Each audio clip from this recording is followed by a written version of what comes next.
Hello and welcome to the fourth episode of Panning Leadership. I'm glad that you've joined me. Today we're going to talk about what is leadership. What's the definition of leadership? Which seems like something that would be easy to define, but you can just Google it and you can see that there's a lot of articles out there dealing with what leadership actually is and defining, having a good definition of leadership. So I'm going to blend some of those together to form my definition of leadership. The base of the definition would be John Maxwell's description that says leadership is influence, nothing more, nothing less. I think that that's true, that leadership, when you boil it all down, leadership is just influence, and that is the essence of what allows you to lead. That's what gives the capability of leadership. Going beyond that, defining not just leadership, but an important thing is what is great or excellent leadership. Because influence is a tool. It's agnostic or amoral. It's not necessarily good or bad. It's how you use it. So an excellent leader is someone who uses their influence to build a shared vision and to develop others and themselves on the way to accomplishing that shared vision. There's a quote that sometimes is attributed to John Quincy Adams, but was probably actually coined by Dolly Parton first and then reattributed later to John Quincy Adams. So regardless of the authorship, it's a great quote. It says, "If your actions create a legacy that inspires others to dream more, learn more, do more, and become more, then you are an excellent leader." And I think that's a perfect definition, really, that you create the vision that allows other people to dream, learn, and do more, to become more than what they are while you're accomplishing a goal. In 1976, Steve Jobs started Apple Computer out of his garage, and he worked for the company until 1985, where he was actually fired by the board of directors. During the time from 1976 to 1985, he became legendary for foul-mouthed tirades, for being brutally honest without care or concern for people's feelings. He had very little tolerance for failure. He wanted everything to be perfect and was very exacting. And so that led, in part, to his ouster as the leader of the company whose vision he started. He went on to found Pixar and Next Computers, and then in 1997 was rehired as the CEO of Apple Computers. According to his biography, during that time, he began to change his management style a little bit. And when he came back from to Apple Computers, he had softened some of the edges a little bit and had more empathy for others. One of the first things that he had to do when he took over Apple again in 1997 was let people go. He had to do some cuts and layoffs. And the staff heard him express his concern for the families of the employees. And so that was a marked difference for him. Now, of course, you know that Steve Jobs led Apple in the development of several revolutionary things that have literally changed the way we communicate for the better, for the most part, sometimes for the worse, but creating the iPod, the iPhone, and everything like that.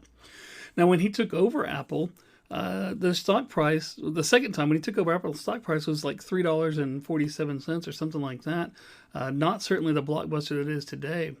And you can see that the company was on a different course after that the stock price just kept rising. So you can be a visionary, you can be a genius, you can be someone who knows how to solve the problems, but in order to get other people to perform at their peak in solving those problems, they have to buy into that vision. They have to buy in to where you're going. And in order for them to buy into where you're going, they have to believe that you want to take them along with you. There's an old sermon illustration that I've heard about two steamboats that were going down the Mississippi River. And they were crawling along on their destination to New Orleans and started talking back and forth. The sailors on the two boats started talking back and forth about how slow the trip was. And then pretty soon they started boasting about, well, I bet, our crew is more efficient than your crew. We can get there faster.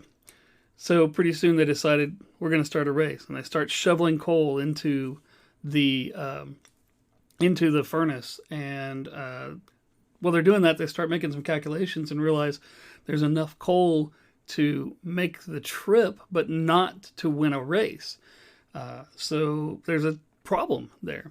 Well, one boat decides to start throwing the cargo into the furnace along with the coal to give it that extra boost that it needed in order to win the race. So they get to the end, they win the race, but they don't have any cargo left at the end.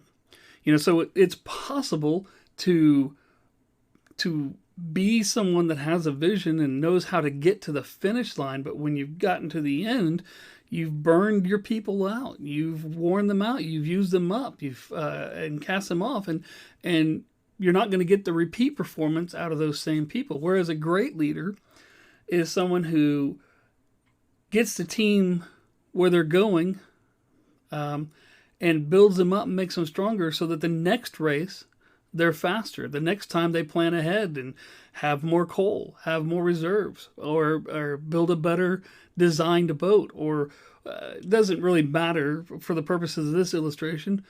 But a bad leader is someone who burns through their resources and their people, and a good leader is someone who gives and influences and pushes their people.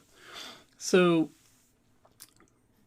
influence, as I said before, is a tool, and you have to cultivate it.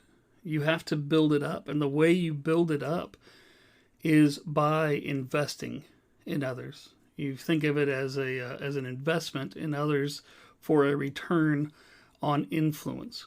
Now, you can have influence in other ways. I talked about the micromanagement in the last episode, where who's signing your paychecks, that's an influence, obviously. And you can use that to influence people to do a job. But you can't use that necessarily to influence people to do an inspired job, or to do a high performance job. In order to do the high performance job, the people really need to have a passion for it. And for a leader to be able to stoke that fire, to build that passion, requires an investment and an energy. You look at several articles on leadership and about what the traits are of a great leader, and what you'll find that's very common is most articles or most journals or books talk about that a great leader first is someone who is growing themselves, constantly growing themselves. And then the second trait that's very common is investing in others and growing others. Great leadership is not about power. It's not about position. It's not about titles. It's about how you influence the people around you, how you use the influence that you have to move people to greater things. And it's something that can be learned. You can learn to be a great leader. Great leaders, another thing John Maxwell says is, great leaders aren't born, they're made. And you have to be very intentional about it. I think that growth is the number one thing. To be a great leader, you need to be able to ask yourself questions and be honest with the answers. You need to be willing to break yourself down, to build yourself back up, to do a better job the next time around. No one's going to start out being a perfect leader. And, a lot of times people get into a leadership position and they don't want to admit they're wrong. They don't want to admit that they've made a mistake, because they feel like that if they do that, then it diminishes them in some ways. But in reality, your team knows when you've messed up, or your team knows when you don't know what you're talking about. And by trying to act like you don't have mistakes, or you haven't messed up, you create this air of not being authentic. And when you're not authentic with people, you don't get influence. If you're not authentic with people, then you have to go back to using power as a method of influencing them to do the things that you want them to do.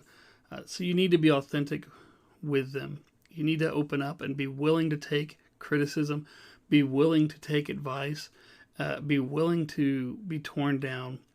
I think that a great leader is someone that takes twice as much criticism as they give out, or maybe 4 times as much criticism as they give out. In other words, instead of being out in their workers along with their people pointing out your flaw, your flaw, your flaw, your flaw, they start their day going, what are my flaws? Where are my blind spots? So that when I go and I talk to someone and try to help them develop a personal development plan, I'm coming from a position of superiority. You're coming from a position of camaraderie, of let's build this together. It's okay to not have all the answers. It's not okay to pretend that you have all the answers. So, what are your thoughts on leadership? I'd like to hear what you think makes a great leader.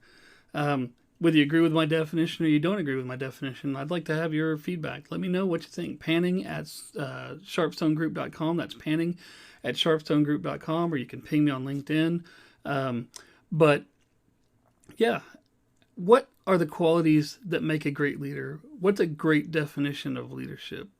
And we'll see you next week. Thank you.